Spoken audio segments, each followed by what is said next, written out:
जाए के गाना सुने ना। डीजे श्रीमंताओ बाबू, डीजे सुजान बाबू। मुयेलेती सिंहा अक्का पोटी सेने आले आले लाटी लाटी। अरे मुयेलेती सिंहा अक्का पोटी सेने आले आले लाटी लाटी। अरे ओकोया पेनोताना ओकोया जुलोताना आले डोरे बाबा मतल पाटी। अरे ओकोया पेनोताना ओकोया जुलोताना आले डोरे बाबा मतल पाटी। सिंहा अक्का पोटी अरे तेने आले आले लाटी लाटी। अरे नुयेलेती सिंहा अक्का पोटी अरे तेने आले आले लाटी लाटी। अरे ओकोया जुलोताना ओकोया तेनोताना आले डोरे बाबा मतल पाटी। अरे ओकोया तेनोताना ओकोया जुलोताना आले डोरे बाबा मतल पाटी।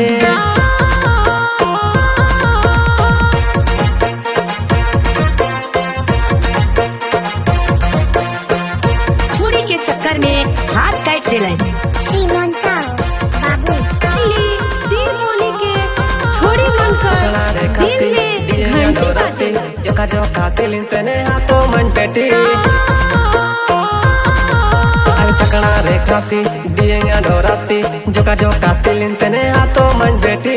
नुयेलेती सिंहा अक्का पोटी तेने आले आले लाटी लाटी। अरे नुयेलेती सिंहा अक्का पोटी अरे तेने आले आले लाटी लाटी। अरे ओकोया तेनोताना ओकोया जुलोताना आले डोरे बाबा मतल पाटी।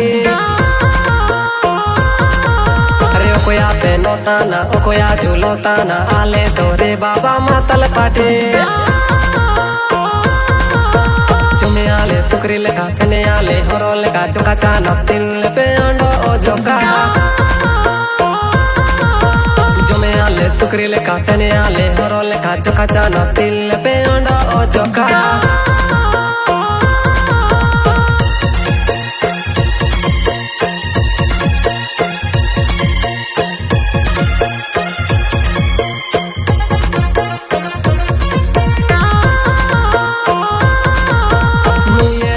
रौरे मन के बीच नया गाना प्रस्तुत करता है गांव का छोड़ा डीजे श्रीमंताओ। ओकोया जुलोताना आले डोरे बाबा मतल पाटे। अरे ओकोया पेनोताना ओकोया जुलोताना आले डोरे बाबा मतल पाटे। अरे मुयेलेती सिंहा अक्का पोटी अरे तेने आले आले लाटी लाटी। अरे ओकोया पेनोताना ओकोया जुलोताना आले डोरे बाबा मतल पाटी। अरे ओकोया पेनोताना ओकोया जुलोताना आले डोरे बाबा मतल पाटी।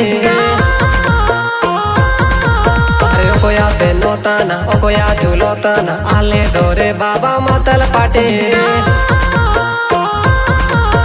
ओकोया तेनोताना ओकोया जुलोताना आले डोरे बाबा मतल पाटी।